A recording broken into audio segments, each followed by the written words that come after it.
আসসালামু আলাইকুম রহমতুল্লাহ। আশা করি সবাই ভালো আছেন। আমরা আজকে হয়ে যাওয়া নির্বাচন কমিশনের একটা প্রশ্ন সমাধান করে দিব গণিত অংশের। যারা আমাদের লাইভ ক্লাসটাতে জয়েন করতেছেন তারা একটু জানাবেন যে আমাদের ক্লাসের লাইট ক্যামেরা সাউন্ড সব ক্লিয়ার আছে কিনা।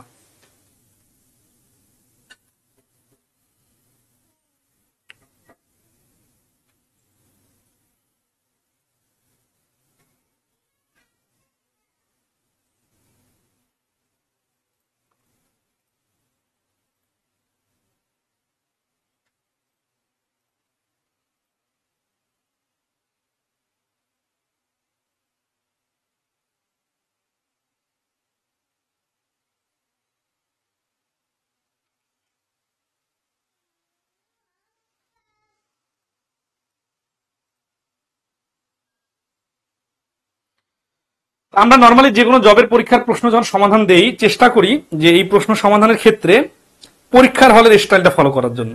কারণ একটা পরীক্ষার প্রশ্নে প্রায় 20টা ম্যাথ থাকে। আজকে যে আমরা প্রশ্নের সমাধান দিব এখানে 20টা ম্যাথ আছে। 20টা ম্যাথ 20টা ভিন্ন টপিক থেকে আসছে। তো এই 20টা ভিন্ন টপিকের প্রত্যেকটা অঙ্কের বেসিক আলোচনা সহ পুরো অঙ্কটা বুঝাই দিতে গেলে অনেকগুলো বেসিক কথা বলতে হয়। এই কারণে তখন ক্লাসটা অনেক লেংদি হয়ে যায়, আবার আসলে ওইভাবে ফুললি স্যাটিসফাইডও করা যায় না। কিন্তু এই প্রশ্ন সমাধানের এই ক্লাসগুলা আমরা গত 15 বছর ধরে অ্যাক্টিভ সার্ভিস দিয়ে আসতেছিলাম, ঠিক আছে। বিভিন্ন সময় কম বেশি হয়েছে, বাট শুরুর দিকে আমরা যখন একটানা শুধুমাত্র আমরাই সমাধান দিতাম, একটা সময় ছিল যে আমরা সবার আগে এবং সব থেকে গুছানো সমাধান দিতাম। তো কিন্তু মাঝে দেখা গেল যে যারা জুনিয়র লেভেলের বা যারা পরীক্ষা দেয় না এরকম অনেক নিউ কামার আছেন, যারা পরীক্ষার হলে সিচুয়েশনটা সম্বন্ধে কোনো আইডিয়া নাই, তারা প্রশ্ন সমাধানের ক্লাসগুলো দেখতে আসে, সব সময় চেষ্টা করেন যে ফুললি হজম করতে পারার মতো স্টাইল। বাট আসলে ওইভাবে তো অঙ্ক শেখানো যাবে না প্রশ্ন সমাধানের ক্লাস। তো এই জন্য আপনারা সবসময় চেষ্টা করবেন আমরা যে প্রশ্ন সমাধানের ক্লাসগুলো নিব এইখানে পরীক্ষা যারা দিয়েছেন অথবা যারা দেন নাই তারা পরীক্ষার হলে থাকলে কিভাবে সমাধানটা ফেস করতেন এই স্টাইলে চিন্তা করে সমাধান ক্লাসগুলো দেখবেন, তাহলে অনেক এনজয়েবল হবে এবং আপনার কাছে অনেক ইফেক্টিভ মনে হবে। এবং পরবর্তী যখন পরীক্ষা দিতে যাবেন তখন মনে হবে যে না আসলে এইভাবে চিন্তা করা দরকার। তাছাড়া আসলে স্যাটিসফাইড করা খুব কঠিন। যারা একেবারে বেসিক লেভেলের আলোচনা চান তাদের জন্য বেসিক ম্যাথের আলাদা যে ক্লাসগুলো আমরা নেই ওইগুলা ক্লাস করতে হবে, ঠিক আছে। তো সবসময় কি শুধু শিখবেনই, শেখার পরে যে মেইন খেলা, ফাইনাল খেলা, তো এই জবের পরীক্ষার প্রশ্নগুলোকে মনে করবেন। জবের পরীক্ষার হল থেকে তো আর লাইভ করা যাবে না, তাই না। তো এই জবের পরীক্ষার প্রশ্নগুলাই তো আমরা সমাধান দিতেছি পরীক্ষা শেষে, আজকেই পরীক্ষা হয়েছে। তো এই ক্ষেত্রে আপনারা খেয়াল করবেন যে এখানে আমরা এত যে বেসিক শিখি, এত যে বেসিক আলোচনা দেখি, বই দেখি, বেসিক ক্লাস দেখি, এত যে ছোটবেলা থেকে শিখতে আসি, শেখার পরে পরীক্ষার হলে আসলে আমাদের ওই শিখাটার প্রয়োগটা কেমন হবে, এইটা হচ্ছে আমাদের মেইন টার্গেট। তো আশা করি সবাই এই স্টাইলটা মাথায় রেখে আমাদের ক্লাসগুলো করবেন এবং সবার পজিটিভ কমেন্ট দেখলে তখন আমাদের মনে হবে যে না আমাদের ক্লাসগুলো ইফেক্টিভ হচ্ছে। না হলে হয় কি অনেক সময় এই অনেকজন কমেন্ট করেন যে মাথার উপর দেওয়া যাচ্ছে, বুঝতে যদি না পারলাম তাহলে কি লাভ হইলো, ঠিক আছে। অথবা ধরেন আছে যে এইভাবে ক্লাস নিলে কি হবে, বা এই টাইপের অনেক ধরনের অপ্রয়োজনীয় নেগেটিভ কথা। ক্লাস 2 এর বাচ্চা ক্লাস 10 এর ক্লাসে ঢুকে গেলে যে সমস্যা হয় এই সমস্যাটা হয়। তো সবসময় মাথায় রাখবেন যে আপনি কোন ক্লাসের উপযোগী আর বর্তমান যে ক্লাসটা হচ্ছে এটা কোন ক্লাসের ক্লাস, তাহলে আপনার এই ধরনের অপ্রয়োজনীয় বা অযাচিত কমেন্ট করার প্রয়োজন হবে না, ঠিক আছে। আচ্ছা, আশা করি সবাই বিষয়টা বুঝতে পারছেন। তাহলে আমরা শুরু করে দেই আজকের প্রশ্ন সমাধানের ক্লাস, ঠিক আছে। দেখেন আমাদের আজকে নির্বাচন কমিশনের অফিস সহকারী কাম কম্পিউটার অপারেটর পোস্টের পরীক্ষা হয়েছে। এখানে পাটিগণিতের প্রশ্ন গুলো আমরা দেখতেছি, টোটাল 9টা প্রশ্ন আসছে বীজগণিতের। আচ্ছা, আমরা আরেকটা কাজ বর্তমানে করতেছি, সেটা হচ্ছে যে পাটিগণিত, বীজগণিত এবং টপিক গুলাকে ক্লাসিফাইড করে নিতেছি। এর ফলে যেটা হবে পরীক্ষার হলে সিকোয়েন্স কি থাকে থাক, আমরা এখানে সুন্দর করে গুছাই দিব। তাহলে বীজগণিতের প্রশ্ন আসছে এই যে 10 থেকে 14 পর্যন্ত 5টা, তাহলে 9টা আর 5টা। আর জ্যামিতির প্রশ্ন আসছে 4টা এবং মানসিক দক্ষতার প্রশ্ন আসছে 2টা। আমরা কিন্তু সবসময় গতানুগতিক বিভিন্ন ক্লাসে এগুলাই করি, বাট পরীক্ষার হলে যেহেতু কোথায় থেকে আসবে ঠিক নাই, এই জন্য সবগুলো টপিক রিভিশন দিয়ে যেতে হয়। তো প্রথম প্রশ্ন থেকে শুরু করি, পাটিগণিতের। তো 1 নম্বর প্রশ্ন বলছে যে একটা সংখ্যার 3 গুণের সাথে দ্বিগুণ যোগ করলে 90 হয়, সংখ্যাটি কত? এই প্রশ্নটা মুখে মুখে করতে পারতে হবে, কারণ কি দেখেন 3 গুণ আর দ্বিগুণ মিলে তো 5 গুণ, 5 গুণের মান 90 হলে 1 গুণের মান 18। তাহলে এই প্রশ্নটা আরো অনেকগুলো পরীক্ষা এর আগে আসছে, সরাসরি আনসার 18। আর যদি একটু হলো লিখতে চান তাহলে 3x + 2x = 90, 5x এর মান 90, x এর মান হচ্ছে 5 দিয়ে 90 কে ভাগ করলে 18। আর যদি ফরম্যাট চান তাহলে ধরি সংখ্যাটা মানে কিভাবে অঙ্কগুলো বাড়ে আর কিভাবে শর্টকাট হয়, ধরি সংখ্যাটা x, তাহলে প্রশ্ন মতে এই দেখেন। অথচ আপনি পরীক্ষার হলে সিচুয়েশনটা চিন্তা করেন যে পরীক্ষার হলে আপনার কাছে কোনো খসড়া করার কাগজ নাই, প্রশ্নের সাইডে সাইডে যে অল্প একটু জায়গা থাকে ওইটুকুই শুধু লিখতে পারতে হবে, তাছাড়া আর কোনো লেখার জায়গা নাই। তখন কি করবেন? তখন ওই যেভাবে বললাম মুখে মুখে ওইভাবে।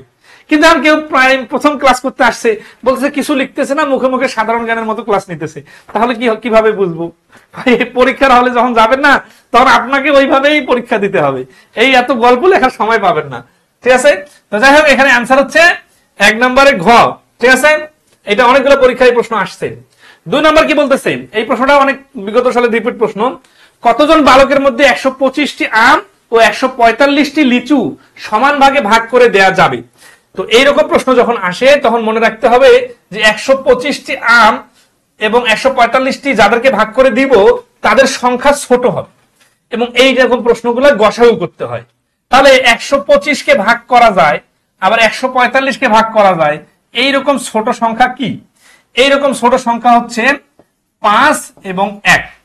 এখন বলতে পারেন ডাইরেক্ট এটা কি মুখস্থ আনসার দিলাম? না, লজিক্যালি খেয়াল করেন যে নরমালি আমাদের 125 দেখে মনে হচ্ছে যে 25 এবং 5 এই দুটো সংখ্যা হতে পারে, কিন্তু এই 25 দিয়ে 145 কে ভাগ করা যায় না, এই জন্য শুধুমাত্র 5 দিয়ে যায়, আর 1 তো সব যে কোনো সংখ্যাতে কমন থাকে, তাই না? এখন গসাগুর ক্ষেত্রে কি করতে হয়? সব থেকে বড় সংখ্যাটা নিতে হয়। তাহলে 5 হচ্ছে এদের দুইজনের মধ্যে কমন সংখ্যা, তাহলে 5 জনকে 125টা আম ভাগ করে দেওয়া যাবে, আবার 145টা লিচু ভাগ করে দেওয়া যাবে, তাহলে 5 হচ্ছে এইখানকার অ্যান্সার।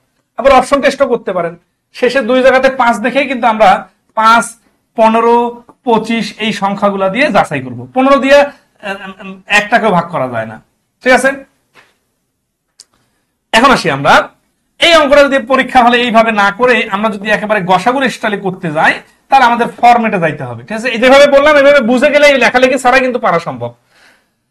ফরম্যাটে গেলে 125 থাকতেছে 20, 20 দিয়ে আবার 125 কে ভাগ, 6 20 120 থাকতেছে 5, 5 দিয়ে 20 কে ভাগ করলে 4, 4 5 20, 20। এই যে শেষে 5 দিয়ে নিঃশেষে বিভাজ্য হয়েছে, তাহলে 5 অ্যান্সার। বাট এটা হচ্ছে একেবারে ক্লাস 5 এর বাচ্চার স্টাইল। বাট আমরা যেহেতু কনসেপচুয়াল বিষয়গুলো বুঝে যাব, আগে থেকে শিখে নিব এমন ভাবে যাতে পরীক্ষার হলে দেখেই বলতে পারি 5 অ্যান্সার। 2 নম্বর প্রশ্ন ক্লিয়ার কিনা কমেন্টে একটু রেসপন্স করবেন। হ্যাঁ, এইভাবে চলবে ক্লাস নাকি কিভাবে করবো বলেন? ওকে, হ্যাঁ গসাগু করলেই উত্তর, কিন্তু আমরা গসাগুটাকে এমন ভাবে মুখে মুখে করার স্টাইলে চেষ্টা করব যে গসাগু করা লাগবে না। গসাগু তো করলে অ্যান্সার, কিন্তু গসাগুটা কিভাবে দ্রুত করা যায়। ঠিক আছে, আচ্ছা তাহলে 3 নম্বরে আমরা আসি। বলছে নিচের কোন ভগ্নাংশটি ক্ষুদ্রতম? ভগ্নাংশের ক্ষুদ্রতম বৃহত্তমর ক্ষেত্রে আড়াআড়ি গুণ করার টেকনিকটা সবাই ফলো করেন, বাট এই আড়াআড়ি ক্ষেত্রে একটু মাথা খাটাইতে হবে যে কোনটার মুখে মুখে দেখে বাদ দিয়ে দেওয়া যায়। এখানে দেখেন 5/3 আছে, এখানে চাইছে কি ক্ষুদ্রতম সব থেকে ছোট, তাহলে 5/3টা হচ্ছে একটা অপ্রকৃত ভগ্নাংশ, এর মান হচ্ছে 1-এর থেকে বেশি, তাহলে এটা শুরুতেই বাদ। কেন? কারণ এটা একটা বড় ভগ্নাংশ। এখন আসি, মানে এটা একটা হচ্ছে কি অপ্রকৃত ভগ্নাংশটা সবসময় 1-এর থেকে বেশি হয়। দেখেন এগুলা দিয়ে ভাগ করলে কখনো 1-এর থেকে বেশি হচ্ছে না, দশমিক আসতে আসে শুরুতেই, আর এখানে 1-এর পরে দশমিক আসতে, তাহলে তো অনেক বড়, তাহলে ক্ষুদ্রতম বাড়ি করতে বলছে, তাহলে বড়টা শুরুতেই বাদ। আপনি যদি এই কাজ মুখে মুখে না করে এখানেও রোবটের মতো আড়াআড়ি গুণ করেন, তাহলে আসলে আপনি আড়াআড়ি ছাড়ার অন্য কিছুতে অন্ধ, কমন সেন্সে কিছু যদি বাদ দিতে হবে। এখন আসে এখানে 5, এখানেও 5 আছে, 5 টাকাকে 17 ভাগ করলে প্রত্যেক ভাগে টুকরাটা যা হবে 21 ভাগ করলে, মানে বেশি ভাগ করলে টুকরাটা আরো ছোট হয়ে যাবে, তাই না? কুরবানির সময় গরু যত বেশি ভাগ করবেন প্রত্যেক ভাগে গোস্তের পরিমাণ কম হয়। তাহলে একই টাকাকে যদি আমরা বেশি সংখ্যা দিয়ে ভাগ করি ওটা ছোট হয়, আর কম সংখ্যা দিয়ে ভাগ করি এটা বড় হয়। তাহলে এখানে বড়টা বাদ, এইটা এখন পর্যন্ত টিকে আছে। এখন আসি 4-এর 3 মানে হচ্ছে, এখন আমরা আড়াআড়ি গুণ করতে পারি, আরো অনেক ভাবে করতে পারি। দেখি 4 5 20 আর 1 3 21 63, দেন এটা 63 মানে অনেক বড়, আর এটা 20 মানে অনেক ছোট। তাহলে এটাই হচ্ছে অ্যান্সার। আচ্ছা, এখন আড়াআড়ি গুণ ছাড়া কিভাবে করতে পারতাম? দেখেন 4-এর 3 মানে 75%, আর 21-এর 5 মানে এই মনে করেন এটা 20-এর 5, তার মানে 4 ভাগের 1 ভাগ, তার মানে 25%, তার মানে এটা অনেক ছোট। তাহলে যেহেতু সব থেকে ছোটটা বাড়ি করতে বলছে, তাহলে গ হচ্ছে এই প্রশ্নের অ্যান্সার। হ্যাঁ, কাছাকাছি হলে তখন আমরা আড়াআড়ি গুণ করে স্পেসিফিক বাড়ি করতাম। তাহলে এই প্রশ্নটা কয়েক সেকেন্ডে পারা যাবে যদি লজিক্যাল পয়েন্ট গুলা ক্লিয়ার থাকে। কিন্তু আমরা অনেকে লজিকটা শিখি না, শুধু আড়াআড়ি গুণ করা শিখি। আড়াআড়ি গুণ করতে গেলে বড় বড় ভগ্নাংশের সময় অনেক বেশি লাগে। তো 3 নম্বর প্রশ্নের যে গ অ্যান্সার, এটা কি সবাই ক্লিয়ার? ক্লিয়ার হলে একটু কমেন্টে রেসপন্স করবেন। ওকে, আমরা আমাদের বইয়ের যে কোর্সগুলো চালাই ওইখানে কিন্তু আমরা সব ধরনের টেকনিক গুলো দেখাই দিই, কারণ কখন কোনটা লজিক দ্রুত আসে এটা অপশনের উপর নির্ভর করে। 4 নম্বর কি বলছে? এক্স ও ওয়াই এর মানের গড় 9 এবং জেড ইকুয়াল টু 12 হলে এক্স ওয়াই জেড এর মানের গড় কত? এই ধরনের অঙ্ক যদি কেউ একটা শব্দ লেখেন ওইটাই সময় নষ্ট। এই ধরনের অঙ্ক 5 সেকেন্ডে মুখে মুখে পারতে হবে, 10 অ্যান্সার রিডিং করার সাথে সাথে। এখন বলতে পারেন কিভাবে এত দ্রুত মাথা কাজ করবে? ডিজিট গুলো দেখতেছেন না, 9 মানে কি? এটা তো আমার বাচ্চা ক্লাস 1-এ পড়ে, সেও তো এগুলা বুঝতে পারবে, কারণ ছোট ছোট ডিজিট না।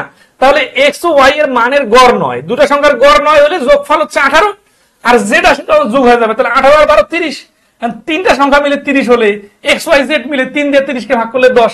এবং এই সবগুলা কাজ মুখে মুখে করার কারণে কারো মাথায় এত বেশি লোড হবে না যে ধরতে পারলাম না, মাথার উপর দিয়ে গেল।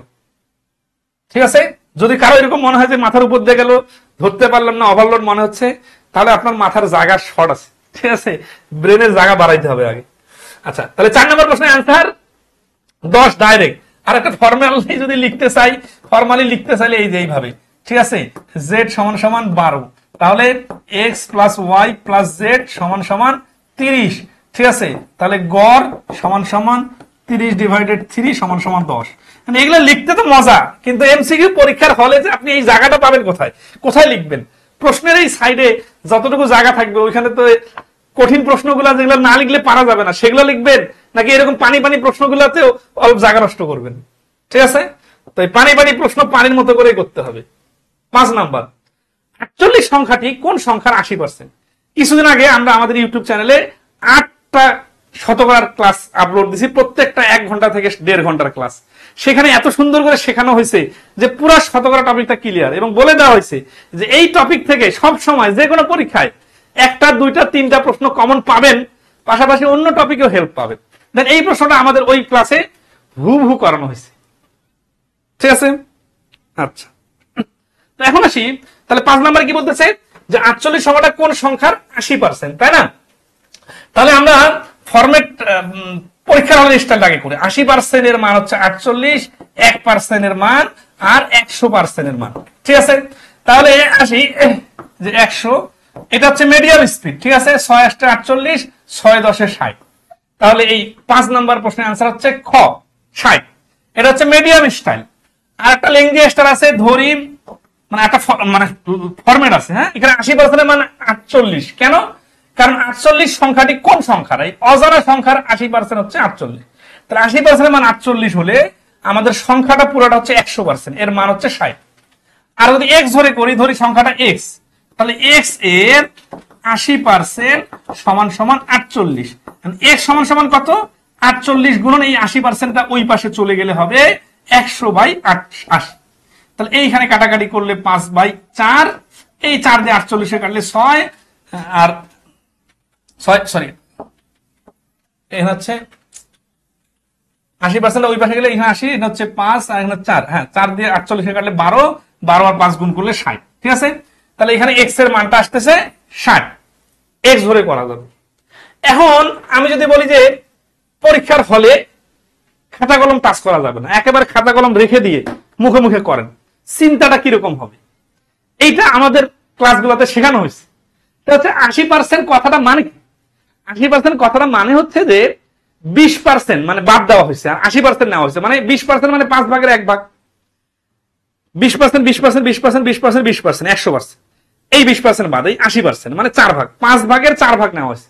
4 ভাগে 48 হলে 1 ভাগে হয় 6, সরি 1 ভাগে হয় 4 12 48 12, আর 5 ভাগে হয় 5 12 60।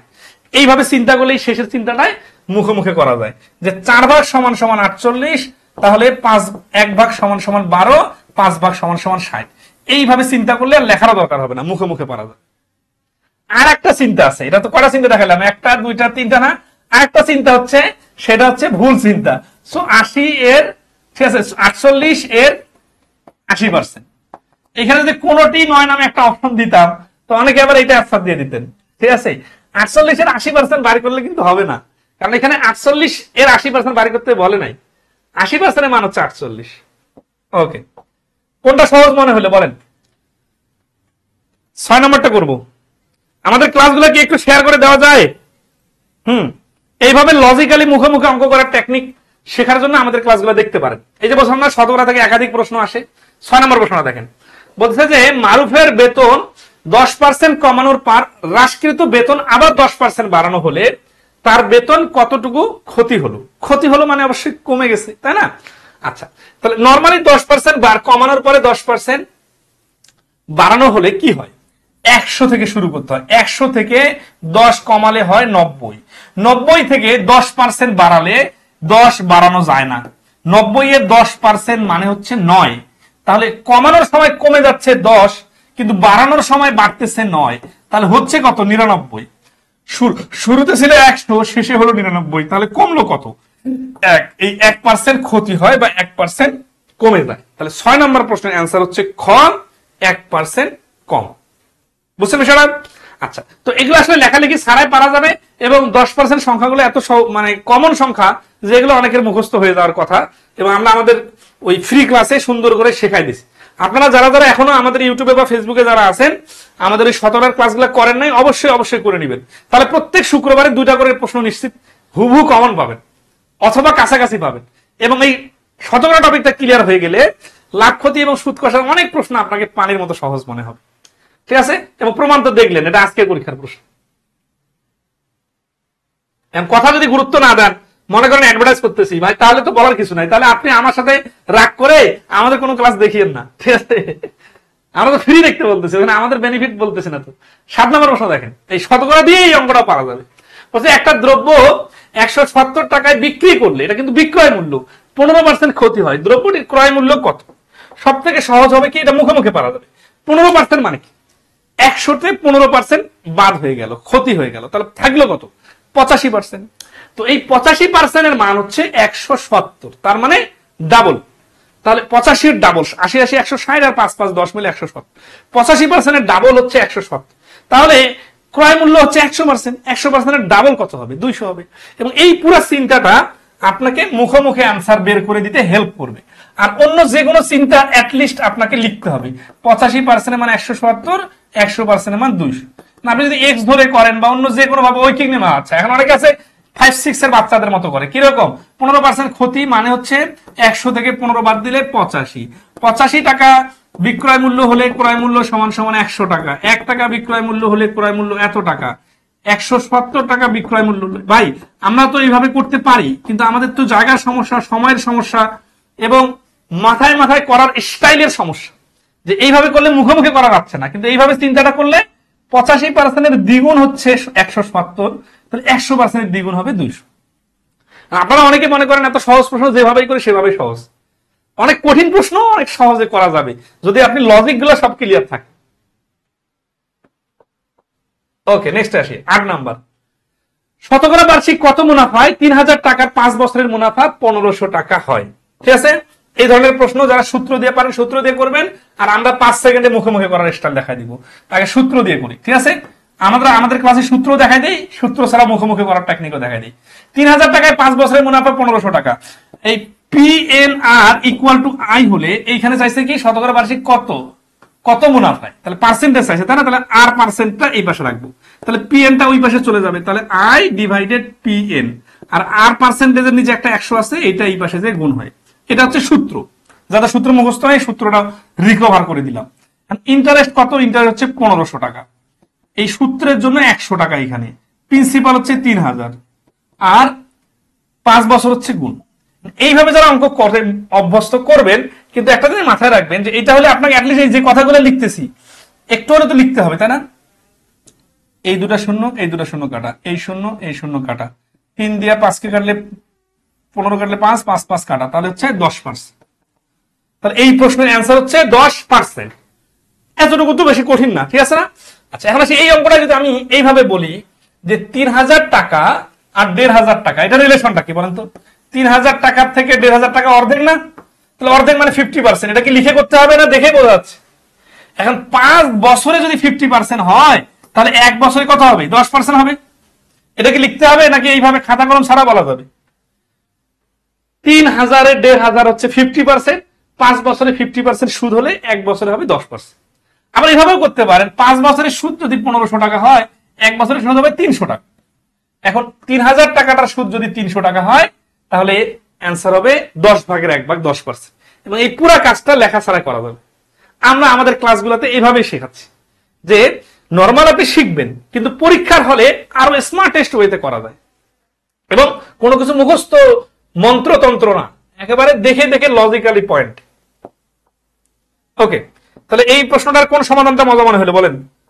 নাকি আবার ওইকিং নিয়মে করতে হবে? অনেকে আছে আবার ওইকিং নিয়মে করতে যায়, তারা পরীক্ষা দেওয়া হবে না। 3000 টাকার 5 বছরের সুদ 1500 টাকা, 1 টাকার 1 বছরের সুদ, এটা লিখতে গেলে কোনটা নিচে আর কোনটা উপরে যাবে এটা নিয়ে কিন্তু অনেকের ঝামেলা লাগে যায়। 100 টাকার সুদ, এই যে 100 উপরে, এভাবে কাটাকাটি করে অ্যান্সার করতে পারেন, বুঝলে সব পাশে সহজ। 9 নম্বর, পিতা পুত্রের বয়সের অনুপাত 10:3। পুত্রের বয়স 18 হলে পিতার বয়স কত? কালকে অনুপাতের অঙ্ক শুরু করেছিলাম, এরকম ছোট অঙ্ক ছিল।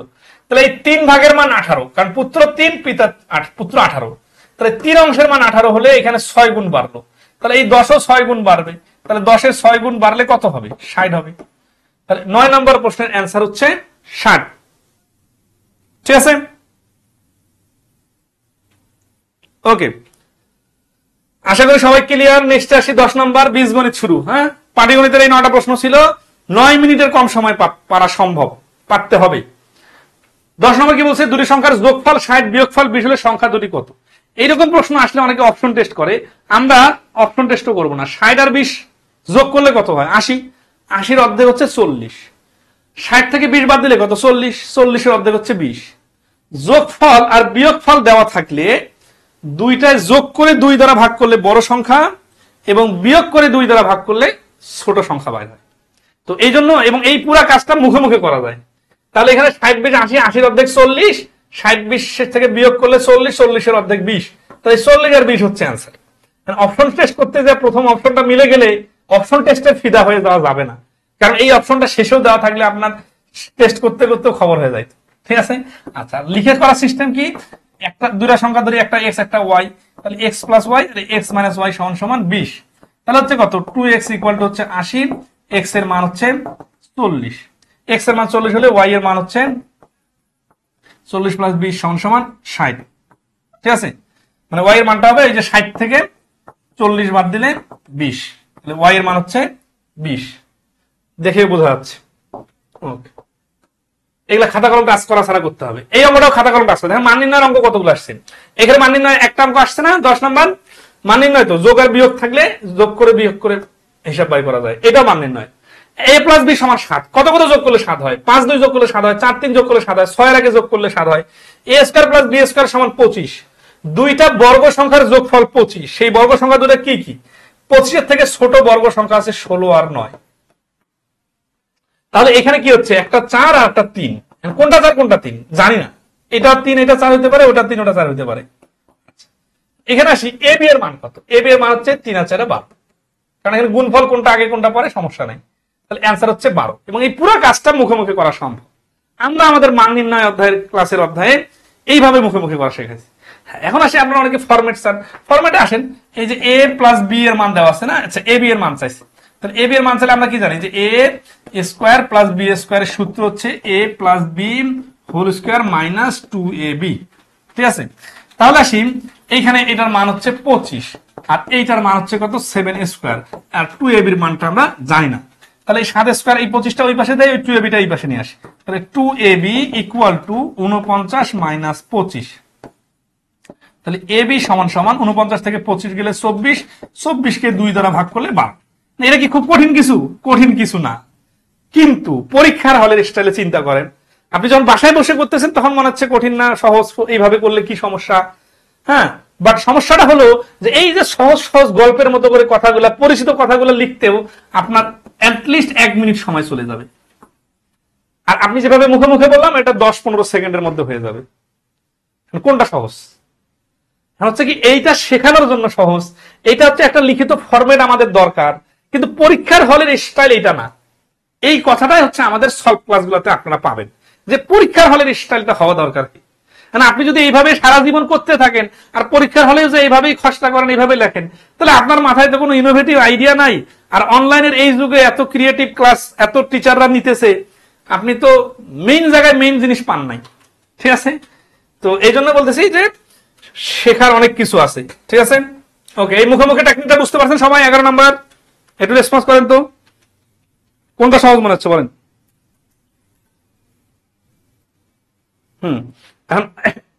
তবে দেখেন, আগের প্রশ্নটা মুখে মুখে করা যায় তো 10 নাম্বার, 11 নম্বর মুখে মুখে করা যায়। এটা শেষ না, আরো দুইটা দেখা দেই। ঠিক আছে, 12 নাম্বারটা দেখেন, x প্লাস ওয়াই সমান সমান 5। ঠিক আছে, দুটা সংখ্যা যোগ করলে 5, কি কি যোগ করলে 5 হতে পারে? 2 2 যোগ করলে 5 হতে পারে না, 3 2 যোগ করলে 5 হতে পারে। ওকে, x y সমান সমান 6, এ তো আরো হেল্প করলো। দুটা সংখ্যা গুণ করলে 6 মানে কি, 3 আর 2 গুণ করলে 6 হয়। এখন চাইছে কি, চাইছে 2 into X cube plus Y cube. তাহলে কত? 2 ইন্টু এক্স কিউব হচ্ছে 3 কিউব, যেহেতু প্লাস তো কোনটা আগে কোনটা মরে সেটা সমস্যা নাই। তাহলে 2 ইন্টু 27 প্লাস 8, এগুলো মুখোমুখি করা যায়, 35 এর ডাবল হচ্ছে 70। তাহলে এখানে 12 নম্বর প্রশ্নের অ্যান্সার কিন্তু 70, অপশনে কিন্তু দিতে ভুল করছে এরা। হ্যাঁ, হয় এখানে স্কয়ার দেওয়ার কথা ছিল, অথবা এইখানে অপশন গুলো অন্য দেওয়ার কথা ছিল, যে কোনো কারণে অপশন দেয় নাই। তাহলে এই প্রশ্নের অ্যান্সার হচ্ছে 70, এবং এটা শুদ্ধি পরীক্ষা করে বোঝা যাচ্ছে। এখন আসি, এই মুখোমুখির এই জিনিসটায় আমরা যদি সূত্র প্রয়োগ করে করি, তাহলে দেখেন কোন লাইনে যাইতে হচ্ছে। অনেকে আছে যে এই এক্স কিউব প্লাস ওয়াই কিউবের সূত্রটা তার সহজে মনে থাকে, এটাকে সে অনেক বেশি বাহাদুরি মনে করে। বাট বিষয়টা হচ্ছে এই সূত্র প্রয়োগ করে করতে গেলে যে সময় লাগবে, তারও অর্ধেক সময় যে অ্যান্সার বাই করা যায়, এই বুদ্ধিটা বা এই টেকনিকটা নিয়ে সে চিন্তা করে না। এই কারণে সে মনে করে আমি সব অঙ্ক পারি, কিন্তু পরীক্ষার হলে যে পারে না। বুঝছেন অসুখটা কোথায়? সব অঙ্ক পারি আলাদা জিনিস, আর পরীক্ষার হলে পারা আলাদা জিনিস। কি দরকার? নর্মাল অঙ্ক ক্যালকুলেশনের সাথে সাথে বিভিন্ন অধ্যায়ের বিভিন্ন ধরনের অঙ্ক স্পেশাল টেকনিকে পরীক্ষার হল উপযোগী করে সমাধান শেখাটাও একটা স্পেশাল কোয়ালিটি। তো যারা মিড লেভেলে আছেন, মানে মোটামুটি অঙ্ক পারেন, তারা এই কৌশলগুলোতে অবশ্যই অবশ্যই ফোকাস করবেন। আর এই কৌশলগুলো বিভিন্ন মানে অ্যাপ্লিকেশন দেখার জন্য আপনারা আমাদের এই প্রশ্ন সমাধানের ক্লাসগুলো করতে পারেন। এখন বুঝতে পারতেছেন যে প্রশ্ন সমাধানের ক্লাসগুলোতে কি শেখার আছে? শেখার আছে যে আপনি নর্মালি অঙ্ক পারেন, কিন্তু পরীক্ষার হলে যে দেখা যাচ্ছে পারতেছেন না। 15টা প্রশ্ন উত্তর দিতে সময় শেষ হয়ে যাচ্ছে, আর 5টা মিস হয়ে গেল, পরিচিত অঙ্ক বা অর্ধেক করতে শেষ, বা একটা দুটো অঙ্ক আপনার সময় খায় ফেলছে। তো ওইগুলো কিভাবে হ্যান্ডেল করা যায়, তো ঠিক আছে, সেটা ইম্পর্টেন্ট। আচ্ছা, হ্যাঁ, 12 নম্বর বলতেছে যে এখানে স্কোয়ার থাকলে কি হতো, ধরেন আছে 3 স্কোয়ার মানে 9, 2 স্কোয়ার মানে হচ্ছে 4, 9 আর 4 13, 13 কে 2 দ্বারা গুণ করলে 26। তাহলে এই যে এখানে প্রশ্ন বানানোর সময় স্কোয়ার দেয়া নাই, স্কোয়ার দিলে এটা ঘ অ্যান্সার আসতো। যাক, এই প্রশ্নটাতে মিস্টেক ছিল। ঠিক আছে, ওকে, সবাই কি আমার কথাগুলো বুঝতে পারতেছেন? আসি 13 নম্বরে, বলতেছে যে 9x স্কোয়ার প্লাস 16x স্কোয়ারের সাথে কত যোগ করলে যোগফল পূর্ণবর্গ রাশি হবে। তো এখানে নরমালি পূর্ণবর্গ রাশি হওয়া মানে বেসিকটা জানা থাকা লাগবে, যে a plus B whole square বা a minus B whole square, এই সূত্রগুলোর মধ্যে ফেলতে হবে। যেহেতু এখানে প্লাস আছে, তাহলে আমরা ডাইরেক্ট অঙ্ক শুরু করে দেই। 3x স্কয়ার প্লাস 2a আর 16y স্কয়ার মানে হচ্ছে 4y হোল স্কয়ার। তাহলে এইখানে হচ্ছে 4y। ঠিক আছে, তার মানে এটা হচ্ছে a স্কয়ার, মানে এই অংশটা এখানে আছে দেখেন, আর এই অংশটা এখানে আছে। তাহলে এইটা হচ্ছে একটা পূর্ণবর্গ রাশি। কেন? কারণ এটা a square plus 2ab plus b square এই সূত্রে ফেলানো যাচ্ছে। এই সূত্রে ফেলানো গেলে এটাকে বলা হয় বর্গ রাশি। তাহলে এই রাশিটা, যেমন আমরা ধরেন আছে 3 এর উপরে স্কয়ার দিলে 9 বলি পূর্ণবর্গ সংখ্যা, এরকম একটা রাশির উপরে স্কয়ার দিলে এটা হচ্ছে পূর্ণবর্গ রাশি। এইটা a plus b whole square এর মান, তাহলে এটা একটা পূর্ণবর্গ রাশি। এই অঙ্কটাকে এই রাশিটাকে সাজাইতে যে দেখতেছি যে এইটুকু অংশ এখানে আগে থেকে আছে, এই অংশটুকু এখানে আগে থেকে আছে, তাহলে এই মাঝখানের এই অংশটা এখানে নাই, তাহলে এই অংশটাই হচ্ছে আমাদের ঘাটতি আছে। তাহলে এই রাশি দুটার সঙ্গে এই অংশটা যোগ করতে হবে। এটা কত? 3 দুগুণা 6, 4 6 24 xy। তাহলে গ হচ্ছে এই প্রশ্নের অ্যান্সার 24xy। ঠিক আছে? আচ্ছা, এবং দ্রুত পারতে হবে, শুধু পারলে হবে না। 14 নম্বর, 9x² - 9x - 4 কে উৎপাদকে বিশ্লেষণ করুন। ঠিক আছে? আচ্ছা, তাহলে আসি 9x² - 9x - 4। এইখান থেকে দেখেন 4 লং 36, এখান থেকে 9 দেখে বোঝাচ্ছে মাইনাস করতে হবে যেহেতু, তাহলে 12 থেকে 3 বাদ দিলে 9 হয়। তাহলে 9x² মাইনাস, এখানে 12x দিতে পারেন, পরেও 3x দিতে পারেন, কিন্তু মিলাইতে হবে, বড় সংখ্যার আগে মাইনাস আছে, এখানে মাইনাস চিহ্ন, প্লাস বিয়োগ করার জন্য 3x - 4। 3 কমন নিলে 3x কমন নিলে x 3 মাইনাস 4, আর এখানে +1 কমন নিলে 3x - 4। এই যে 3x - 4 একটা রাশি, আর একটা রাশি হচ্ছে 3x + 1। ঠিক আছে? তাহলে 3x - 4, 3x + 1, 3x - 4 আছে এইখানে, 3x + 1 খ নম্বর। এটা একটু সংখ্যাগুলো বড় দিছে তো এই জন্য একটু ক্যালকুলেশন করলাম, যদি মিডল টার্ম হইতো তাহলে আর দ্রুত করা যাইতো, মানে সামনে সংখ্যা না থাকলে আর কি। তো যাই হোক, এটা প্রশ্নের অ্যান্সার হচ্ছে খ। 15 নম্বর, জ্যামিতি। তাহলে দেখেন বীজগণিতে কি আসতেছে পরীক্ষা, এগুলো থেকে আইডিয়া ডেভেলপ করতে হবে। যে টিচাররা আপনার সাজেশন দেয়, এই বিভিন্ন প্রশ্ন সমাধান করতে করতে তো সাজেশন ডেভেলপ হয়। মান নির্ণয়, সূচক, লগ, ধারা, সমীকরণ, এইগুলো হচ্ছে নর্মাল যে কোনো পরীক্ষার জন্য ফার্স্ট প্রায়োরিটির বীজগণিতের টপিক। মান নির্ণয় টপিকটা একেবারে মানে সালসামরা উঠায় ফেলতে হবে, সব ধরনের অঙ্ক করতে হবে, কারণ ওইখান থেকে রিটেন আসে, ওইখান থেকে মান নির্ণয়, উৎপাদক, এগুলো তো একেবারে এত কমন টপিক। কিন্তু অনেকে দেখা যাচ্ছে যে সূচক লগ নিয়ে টেনশন করতে করতে শেষ, আর মান নির্ণয়ের যে কয়টা অঙ্ক বই আছে ওর বাইরে কিছু পারে না। তখন কি হয়? তখন হচ্ছে একটু আননোন প্রশ্ন দিলেই সমস্যা হয়। এই জন্য যে টপিকগুলো থেকে নিয়মিত প্রশ্ন হয় ওইটার একেবারে মানে অনেক বেশি প্র্যাকটিস করতে হবে। 15 নম্বর আসি, ত্রিভুজ। ত্রিভুজের একটি বাহু 7 সেন্টিমিটার এবং অপর বাহু 4 সেন্টিমিটার হলে তৃতীয় বাহুর দৈর্ঘ্য কত? এখন এখানে কি ত্রিভুজের নাম বলছে? নাম বলে নাই, তার মানে যে কোনো ত্রিভুজ হইতে পারে। তাহলে এখানে এই প্রশ্নটা করার মানে কি? এই প্রশ্নটা করার মানে হচ্ছে যে ত্রিভুজ গঠনের যে বেসিক ক্রাইটেরিয়া আছে সেই ক্রাইটেরিয়া গুলো আপনার জানা আছে কিনা। ত্রিভুজের যে কোনো দুই বাহুর সমষ্টি তৃতীয় বাহুর থেকে বড় হইতে হবে, আর দুই বাহুর ব্যবধান তৃতীয় বাহু থেকে ক্ষুদ্রতর হইতে হবে। তাহলে এখানে 7 ধরুন আছে দুইটা বাহু, ঠিক আছে, এটা ত্রিভুজ, 3টা বাহু মিলে ত্রিভুজ। হ্যাঁ, এখন ধরা আছে ত্রিভুজের যে কোনো দুইটা বাহু মিলে কি হইতে হবে? তৃতীয় বাহু থেকে বড় হইতে হবে। তাহলে 7 আর 4 যোগ করলে 11। এখন 11, এই যে এটা 11 সমান আছে, আবার এখানে হচ্ছে এটা ওই দুটো যোগ করলে এটা থেকে বড় হয়ে যাচ্ছে।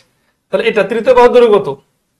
তাহলে এটা কোনোটাই নেওয়া যাচ্ছে না। এখন 4 আর 3 এর মধ্যে যে কোনোটা একটা মনে হচ্ছে না। আচ্ছা, এখন আসি 7 আর 4 বিয়োগ করলে হচ্ছে 3, এটার ব্যবধান 3। ব্যবধানটা আবার কি হইতে হবে? তৃতীয় বাহু থেকে ক্ষুদ্রতর হইতে হবে। এখন তৃতীয় বাহু যদি আপনি 3 নেন, তাহলে এই 3 3 সমান হয়ে যাচ্ছে ব্যবধান, তাহলে কিন্তু এটা ত্রিভুজ তৈরি করতে পারতেছে না। তাহলে কি হবে? তাহলে 4 হইতে হবে। এই জিনিসটা বইয়ের স্টাইলে বললে যত সহজ মনে হচ্ছে, জিনিসটা কিন্তু আসলে প্র্যাকটিক্যালি না বুঝলে এত সহজ হবে না। ঠিক আছে, আপনাদের আমি একটা উদাহরণ দিয়ে বোঝাই দিই, তাহলে বুঝতে পারবেন। খেয়াল করেন, এই যে এটা হচ্ছে একটা চিরুনি, আশেপাশে যেটা আছে, মনে করেন এটা 7 সেন্টিমিটার, ঠিক আছে। এই যে একটা কলম, এই কলমটা হচ্ছে 4 সেন্টিমিটার, তাহলে 7 আর 4 সেন্টিমিটার হলো। এই যে এটা একটা স্টেপলারের প্যাকেট, এই প্যাকেটটা যদি 3 হয় তাহলে কি সমস্যা হবে জানেন? এইগুলা এই 4 আর 3 মিলে 7, আর ও একাই 7, তাহলে এই 7 এর উপর 7 শুয়ে থাকবে। তাহলে এরা 3 জনে মিলে ত্রিভুজ বানাইতে পারতেছে না। ত্রিভুজ বানাইতে চাইলে এই দুইটাকে একটু এদেরকে এইভাবে ভাষায় উপরে উঠাইতে হবে। একটু যদি উঠতে পারে তাহলে ত্রিভুজ হওয়া সম্ভব। তো ছোট্ট একটা চিকন ত্রিভুজ হবে, হোক সমস্যা নাই। কিন্তু যখন ওরা উপর শুয়ে পড়বে, শুয়ে পড়ছে কেন বলেন তো? কারণ ও একাই 7, এরা 2 জনে মিলেও 7, তাহলে 7 এর উপর 7 তো দাঁড়াইতে পারতেছে না, তাই না? তাহলে অ্যাটলিস্ট কি হওয়া লাগবে? অ্যাটলিস্ট আর একটু বড় হওয়া লাগবে। সেটা হচ্ছে যে ধরুন এই যে এটা যদি কলম 4 হয়, এটা 4, এটা 4, তাহলে এই 2 4 দেখেন, এই যে 7 এর উপরে যখন 4 4 কে 8 করতেছি তখন কিন্তু মাথাটা মিলতেছে না। এখন মাথাটা মিলাইতে যে আমি একটুকে এই যে উপরে উঠাই দিলাম, এই যে দেখেন এখন কিন্তু ত্রিভুজ তৈরি হয়ে গেল, কিন্তু যখন 7 ছিল তখন কিন্তু কোনোভাবে হইতে পারতেছে না। তাহলে ওই যে আমরা বইয়ের ভাষায় পড়ি ত্রিভুজের যে কোনো দুই বাহুর সমষ্টি তৃতীয় বাহু অপেক্ষা বৃহত্তর, যে কোনো দুই বাহুর অন্তর তৃতীয় বাহু অপেক্ষা ক্ষুদ্রতর, এটা আসলে প্র্যাকটিক্যালি কি বোঝায়? এই প্র্যাকটিক্যাল বুঝটা যদি কারণ না থাকে, মুখস্থ রোবটের মতো করেন, পরীক্ষার হলে অ্যাপ্লাই করতে সময় লাগবে, কনফিউশন তৈরি হবে। তাহলে এখান থেকে যেটা বুঝলাম যে ব্যবধান যেটা ধরেন 4 আর এই যে 7 এর ব্যবধান কত? এর ব্যবধান হচ্ছে 3। 7 আর 4 ব্যবধান 3। এই 3 যদি হয় ছোট বাহুটা, তাহলে ও তো দাঁড়াইতে পারবে না, ব্যবধানটার থেকে তৃতীয় বাহুটা বড় হইতে হবে অথবা ব্যবধানটা ছোট হইতে হবে। তাহলে এখানে আমরা দেখতেছি যে 7 আর 4 এর ব্যবধান হচ্ছে 3, তাহলে 3 নম্বর বাহুটা 3 হওয়া যাবে না, 3 নম্বর বাহুটা আরেকটু বড় হওয়া লাগবে। আরেকটু বড় কত? অপশন অনুযায়ী আছে 4। তাহলে এই 3টা অপশন আমরা কনফিডেন্সের সাথে বাদ দিতে পারলাম, আর এটা হচ্ছে অ্যান্সার 4। এই বিষয়গুলো যদি কেউ ফুললি ক্লিয়ার না থাকেন, খালি বইয়ের মধ্যে খালি রিডিং পড়েন অথবা বিগত সালে শুধু প্রশ্ন পড়েন, তাহলে কি এগুলো ক্লিয়ার করা সম্ভব?